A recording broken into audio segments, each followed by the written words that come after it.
Bismillahirrahmanirrahim. Assalamualaikum warahmatullahi wabarakatuh. Alhamdulillah. Alhamdulillahi rabbil alamin.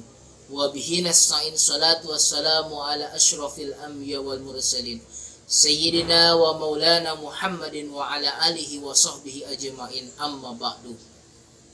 Puji beserta syukur kehadirat Allah subhanahu wa ta'ala. Salawat ring salam semoga senantiasa Allah limpahkan kehadirat Nabi kita, Nabi besar Muhammad SAW, beserta keluarga, sahabat, dan pengikutnya hingga akhir zaman. Yang terhormat Bapak Dr. Haji Didin Wahidin MPD. Yang terhormat Ibu Dr. Hajah Oke Rosmala Dewi MMPD, serta rekan-rekan mahasiswa S3 Uninus Angkatan ke-27. Di sini saya, Nur Hasan, akan memaparkan materi yang berjudul Kepemimpinan Pendidikan di Era Revolusi Industri pada mata kuliah Organisasi, Kepemimpinan, dan Manajemen Personalia. Selamat menyaksikan.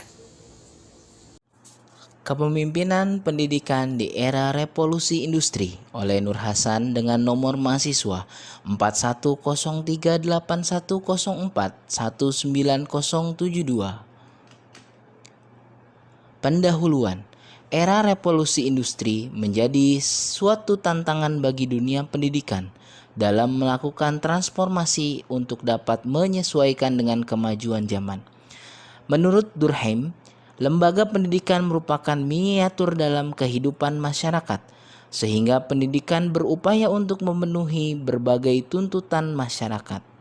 Pada era disruptif, lembaga pendidikan tidak hanya dituntut untuk menguasai kemajuan ilmu pengetahuan dan teknologi, namun pendidikan harus mampu mencetak sumber daya manusia yang berkualitas, dapat bersaing dalam tatanan lokal, nasional maupun global. Dalam Undang-Undang Nomor 20 Tahun 2003 tentang Sistem Pendidikan Nasional dijelaskan bahwasanya pendidikan bertujuan untuk mencerdaskan kehidupan bangsa serta upaya mengembangkan potensi peserta didik, beriman dan bertakwa, berakhlak mulia, sehat, berilmu, cakap, mandiri, kreatif, serta menjadi warga negara demokratis dan bertanggung jawab. Sebagai upaya untuk meningkatkan kualitas pendidikan, maka dimulai dari pemimpinnya.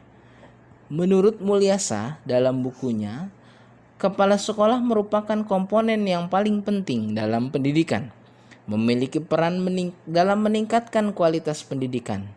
Kepemimpinan kepala sekolah dapat menentukan berbagai kepemimpinan atau leadership. Gaya pemimpin di sekolah menurut Damsar dalam bukunya Sosiologi Pendidikan, yaitu ada berbagai macam kepemimpinan dari autokratik, laissez-faire, dan demokratik. Sedangkan menurut Harris, gaya pemimpinan kepala sekolah dibagi menjadi kepemimpinan demokratis, otoriter, karismatik, kepemimpinan kebapaan, kepemimpinan ahli, dan kepemimpinan yang bebas. Permasalahan yang terjadi, tidak semua kepala sekolah memiliki kemampuan untuk dapat menyesuaikan diri dengan tuntutan perubahan, ditambah lagi dari kekurangan pengetahuan kepala sekolah terhadap transformasi kepemimpinan kepala sekolah di abad ke-21. Terkait penelitian yang saya lakukan, kepemimpinan di era revolusi industri ditandai dengan perkembangan teknologi dalam kepemimpinan pada lembaga pendidikan. Sebagai hasil observasi yang dilakukan peneliti, ditemukan permasalahan kepala sekolah yang tidak memiliki kemampuan dalam menggunakan teknologi yang saat ini.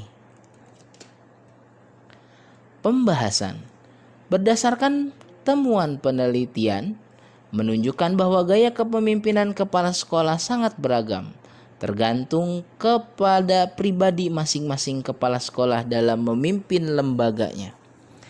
Kepala sekolah otoriter sangat mendominasi kepemimpinan, tegas, dan pemimpin dengan gaya ini mengontrol secara ketat kinerja dari bawahannya. Kepala sekolah yang bersifat otoriter tidak memberikan ruang bagi guru, staf sekolah, serta seluruh warga sekolah untuk mengemukakan pendapat. Adapun gaya kepemimpinan karismatik bercirikan kepada kepribadian dari pemimpin yang istimewa, memiliki kewibawaan dan daya tarik sehingga dipatuhi oleh bawahannya. Adapun yang selanjutnya, gaya kepemimpinan ahli merupakan kepemimpinan yang berdasarkan keahlian atau keterampilan yang dimiliki. Pemimpin yang profesional diperoleh melalui jenjang pendidikan maupun pengalaman.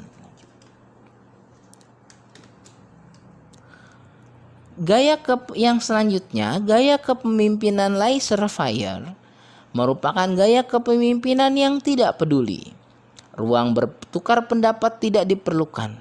Guru dan siswa bebas melakukan apa saja untuk dilakukan. Peneliti menemukan bahwasanya kepala sekolah dengan gaya kepemimpinan yang memberikan kebebasan, hal tersebut dapat dilihat dari rasa ketidakpedulian kepada sekolah dalam berbagai kegiatan sekolah, memberikan kebebasan penuh bagi guru maupun staf tanpa adanya kontrol. Temuan di lapangan terdapat kepala sekolah yang memiliki gaya kepemimpinan yang demokratis.